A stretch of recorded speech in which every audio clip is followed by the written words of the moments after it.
Hello friends.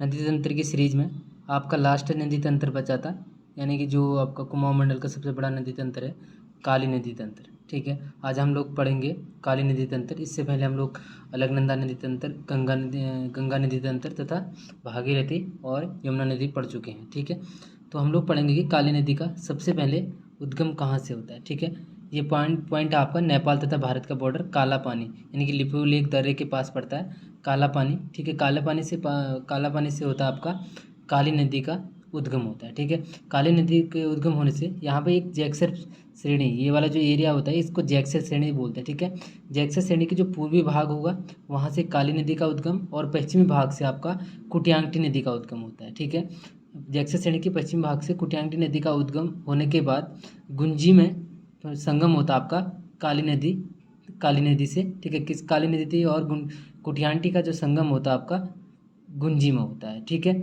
अब इसमें उसके बाद सेकेंड नदी आपकी आती है पूर्वी धौली गंगा। ठीक है, पूर्वी धौली गंगा दो शाखाओं से बनती है। नंबर एक आपका दारमा, नंबर सेकंड आपका लस्सर। ठीक है, लस्सर जो निकलती है आपकी लासर यांगटी वैली से निकलती है। सेकंड आपका दारमा जो निकलती है गोवान खाना ग्लेशियर, आपने सुना होगा, ये पिथौरागढ़ में पड़ता है गोवान खाना ग्लेशियर। यहाँ से दोनों का जो संगम होता है दारमा तथा लस्सर का संगम होता है तेजांग में। ठीक है, आगे इसका नाम पड़ जाता है आपका पूर्वी धौली गंगा। पूर्वी धौली गंगा तथा काली नदी, यानी कि जो मैंने 3 पेन से राइट कर रखा है, ये आपका मुख्य नदी आपकी काली। ठीक है, तो सेकंड संगम आपका मुख्यतः तवा घाट खेला एक गांव पड़ता है वहाँ पर पूर्वी धौली गंगा तथा काली का। ठीक है, उसके बाद कुछ दूरी जाने के बाद फेमस एक मेला लगता है, आपने सुना होगा जौलजीबी मेला। तो आप ये भी पढ़िएगा कि जौलजीबी मेले की शुरुआत किसने की थी, ये कहाँ पे लगता है, ये जरूर याद रखिएगा। ठीक है, दूसरी नदी आपकी गौरी गंगा। ठीक है, गौरी गंगा का जो उद्गम होता है आपका मिलम ग्लेशियर। ठीक है, मिलम ग्लेशियर ये भी पिथौरागढ़ में पड़ता है। मिलम ग्लेशियर से गौरी गंगा नदी का उद्गम होता है और यह है जौलजीबी के पास काली नदी से संगम करती है। ठीक है, अब आगे हम लोग एक साथ इसके सहायक नदियाँ पढ़ लेंगे।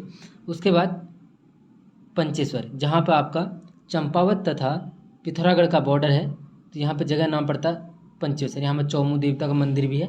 ठीक है, इसकी यहाँ पर सरयू तथा काली का संगम होता है। ठीक है, अब हम लोग कुछ दूरी तक सरयू का उद्गम पढ़ेंगे हम लोग। सरयू का जो मुख्यतः उद्गम होता है सरमूल पहाड़ी, यानी कि आपका पड़ता है कहाँ पर, बागेश्वर में। ठीक है, बागेश्वर में सरमूल पहाड़ी से निकलती है कौन, सरयू नदी। सेकंड इसकी सहायक नदी है गोमती नदी, ये भी बागेश्वर की प्रमुख नदी है। ये निकलती है आपका डोबरा श्रेणी से और वेणु पर्वत उसके पास ही स्थित है। ठीक है, वहाँ पर आगे बढ़ने के बाद गोमती तथा गरुड़ गंगा का जो संगम है आपका बैजनाथ, ये क्वेश्चन आ चुका है। बैजनाथ में कौन सा मंदिर है, तो बैजनाथ मंदिर ही है और ये संगम होता है यहाँ पर गरुड़ गंगा तथा गोमती का। अब यहाँ पे मुख्यतः गोमती नदी है। गोमती तथा सरयू का जो संगम होगा आपका बागेश्वर मुख्यतः शहर है, वहीं पे आपका सरयू तथा गोमती का संगम होता है। ठीक है, आगे जाने के बाद यहाँ से मोरनौला के पास से एक नदी निकलती है आपकी पनार नदी। ठीक है, पनार नदी ये आपका अल्मोड़ा के पास पड़ता है, यानी कि अल्मोड़ा का डिस्ट्रिक्ट का लास्ट पॉइंट है आपका मोरनौला, वहाँ से आगे जाके बाद नैनीताल लग जाता है। तो वहाँ से पनार नदी का जो उद्गम होता है, इन दोनों का संगम होता है आपका काकड़ी घाट। ठीक है, ये काकड़ी घाट पिथौरागढ़ और चंपावत वाला बॉर्डर है। ठीक है, आगे जाने के बाद ये आपका सरयू नदी प्रमुख नदी है। अब सरयू में से नामिक तथा पोंटिंग ग्लेशियर के बीच से एक नदी निकलती है आपकी पूर्वी रामगंगा। अब ये भी बता दो कि जो कोई भी नदी होगी वो आप कुमाऊं मंडल की होगी और जो पश्चिमी नदी होगी मोस्टली वो आपकी गढ़वाल मंडल की होगी। ठीक है, यानी कि गढ़वाल मंडल से मुख्यतः कौन सी, पश्चिमी रामगंगा, पश्चिमी धौली गंगा। ठीक है, तो पूर्वी धौली गंगा का उद्गम होता है यहाँ से नामिक तथा पोंटिंग के पास से। आगे जाने के बाद रामेश्वर तीर्थ प्रमुख तीर्थ स्थल है। ठीक है, यहाँ पर राम की पौड़ी भी स्थित है। ठीक है, रामेश्वर। ठीक है, रामेश्वर यहाँ पर संगम होता है आपका सरयू तथा पूर्वी रामगंगा।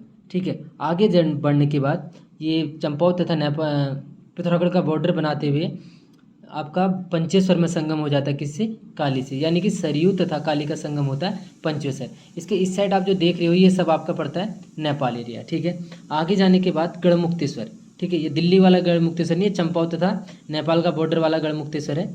यहाँ से आपका जो प्रमुख नदी मिलती है यहाँ पर लोहावती। और लोहावती का उद्गम होता है, मुख्यतः 3 शाखाएं होती हैं इसमें। अब हम लोग प्रमुख शाखा पढ़ेंगे एबट माउंट, लोहाघाट के सबसे ऊंचा स्थल है एबट माउंट, ठीक है। यहाँ से लोहावती का उद्गम होता है और गढ़मुक्तेश्वर में किससे संगम हो जाता है, काली से, ठीक है।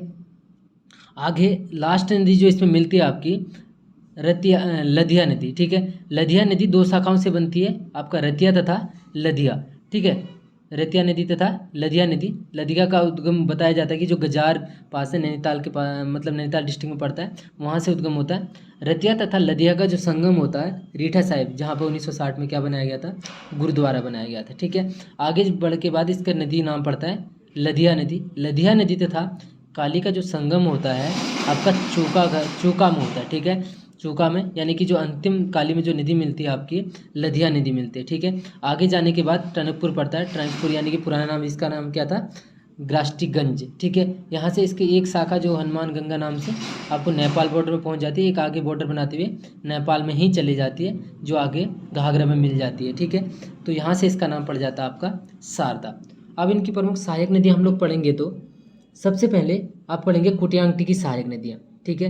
कुटियांगटी की सहायक नदियाँ संगचुगमा, निरकुट, थुमका, ठीक है। ये आपकी किसकी, कुटियांगटी की सहायक नदी है। अब उसके बाद है पूर्वी धौलीगंगा। पूर्वी धौलीगंगा की जो सहायक नदियाँ हैं नामदारमा, सेलायांगटी, ठीक है, कचुतिच, ठीक है, ये किसकी सहायक हैं, पूर्वी धौलीगंगा की। उसके बाद आता है गोरी गंगा की सहायक नदियाँ, ठीक है। गोरी गंगा की सहायक नदियाँ हैं सुनकल्पा, रमलगाड़, मदकानी, ठीक है, गोनखागाड़, ठीक है, ये किसकी सहायक है, गोरी गंगा की सहायक नदियाँ। अब कुछ तथ्य यहाँ पे बचे थे आपके, ठीक है। सबसे पहले काली नदी की कम लंबाई कितनी है, 252 किलोमीटर, जो कि राज्य की सबसे लंबी नदी है, ठीक है। इसका उपनाम श्यामा तथा शारदा नदी है।